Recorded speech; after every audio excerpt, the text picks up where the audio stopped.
नमस्कार, मेरा नाम डॉक्टर अमित अग्रवाल है। मैं Fortis hospital Shalimar Bagh and Vasant Kunj में मेडिकल ऑन्कोलॉजी डिपार्टमेंट का हेड हूँ। मेडिकल ऑन्कोलॉजी कैंसर डिपार्टमेंट को कहा जाता है। आज हम प्रोस्टेट कैंसर के बारे में कुछ जनरल बातें करेंगे। प्रोस्टेट ग्लैंड एक छोटी सी ग्लैंड होती है, औसतन 25 से 30 ग्राम के आसपास, जो पेशाब की थैली के नीचे होती है। प्रोस्टेट ग्लैंड का हमारे शरीर में वीर्य को चिकनाहट और पोषण देने का होता है।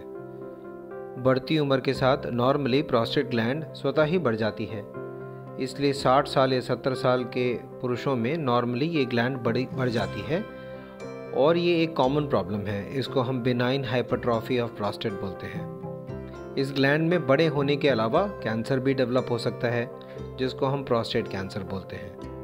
बढ़ता हुआ प्रोस्टेट ग्लैंड या प्रोस्टेट कैंसर के सिम्टम कॉमनली सिमिलर होते हैं। यह कितना कॉमन है?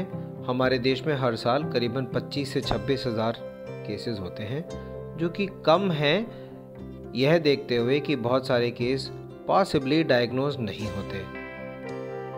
अगर हम ICMR का डेटा देखें, जो कि हमारे देश की प्रीमियर इंस्टीट्यूट है कैंसर डेटा के लिए भी, तो हमारी कंट्री में 500 में से एक आदमी को प्रोस्टेट कैंसर होता है। यह देखने में काफ़ी हाई नंबर है, जबकि सच्चाई यह है कि ये कैंसर हमारे देश में शायद इससे भी ज़्यादा होता है, पर और देशों के मुकाबले हमारे यहाँ प्रोस्टेट कैंसर का डायग्नोसिस नहीं या लेट होता है। इसके सिम्टम्स क्या हैं? इसके सिम्टम मोस्टली यूरिन के पास करने के रिलेशनशिप से है। जैसे लेफ्ट साइड में दरवाजे के पास जाते हुए आदमी को देख के लगता है कि इसको यूरिन के पास करने की जल्दी है। ये सिम्टम प्रोस्टेट के बड़े होने या फिर प्रोस्टेट के कैंसर का होता है। प्रेशर इतना ज़्यादा होता है कि आपको भाग के जाना पड़ता है, लगता है निकल जाएगा। रात को भी उठना पड़ता है। रात को उठने के दो और भी कारण होते हैं, जैसे बढ़ा हुआ शुगर या यूरिनरी इन्फेक्शन। पर अगर बार बार यूरिन के लिए रात को उठना पड़ता है तो प्रोस्टेट की प्रॉब्लम के बारे में सोचना चाहिए।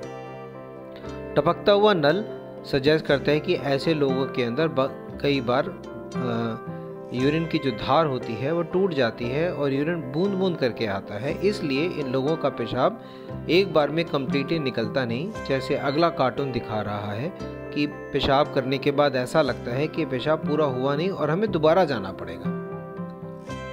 कैंसर के बढ़ने पे पेशाब में ब्लड भी आ सकता है, जगह जगह पेन भी हो सकता है।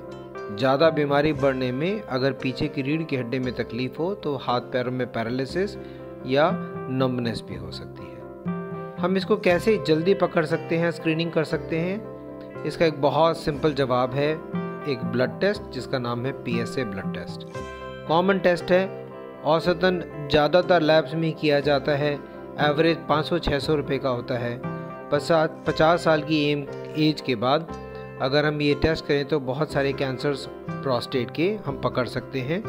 केस बिगड़ने से पहले पकड़ सकते हैं। क्लिनिक में हमें दिखाने पे हम उसकी लैट्रिन के रास्ते से जांच करते हैं, क्योंकि ये ग्लैंड लैट्रिन के रास्ते के एकदम पास होती है।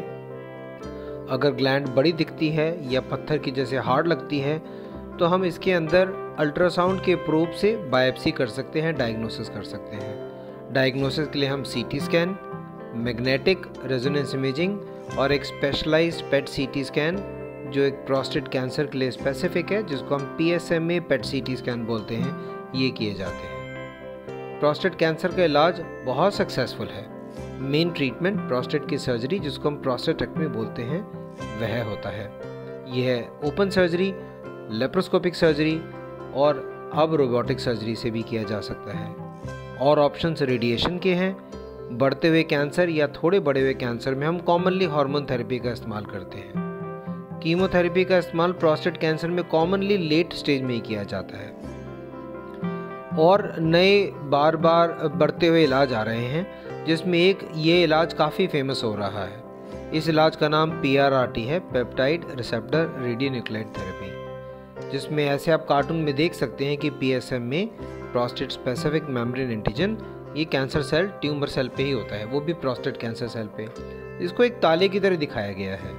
हमारा radio active diagnostic compound targeting molecule चाबी की तरह काम करता है और प्रोस्टेट कैंसर सेल पे जाके अटक जाता है। इसकी वजह से प्रोस्टेट कैंसर सेल चमकना शुरू हो जाता है और ये हमें कैंसर सेल आराम से दिखता है इस स्पेशलाइज्ड पेट सीटी पे, PSMA पेट सीटी। इस ट्यूमर की इस कमजोरी को हम फ़ायदा उठा सकते हैं। अब हम डायग्नोज करने वाले रेडियो एक्टिव कंपाउंड, जिसको हम टारगेटिंग मॉलिक्यूल की संज्ञा दे रहे हैं, इसमें हम रेडियो आइसोटोप चिपका सकते हैं। अब ये टारगेटिंग मॉलिक्यूल ना सिर्फ ट्यूमर सेल को आइडेंटिफाई करेगा और उसी जगह पे रेडियो एक्टिविटी पहुंचा के उस पर्टिकुलर सेल को सेलेक्टिवली किल करेगा।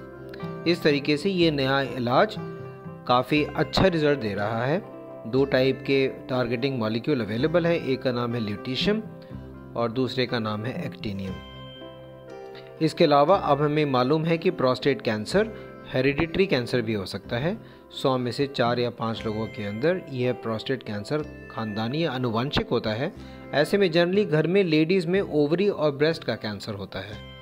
ऐसे कैंसर के अंदर हम इसके लिए स्पेशल दवाइयाँ जैसे ओलापरिब का इस्तेमाल करते हैं, जो कि बिना कीमोथेरेपी और बिना हार्मोन थेरेपी के हैं। और फर्दर इन्फॉर्मेशन के लिए प्लीज़ हमें कांटेक्ट करें। यह हमारा पता और फ़ोन नंबर है, साथ में वेबसाइट एड्रेस है। Thank you.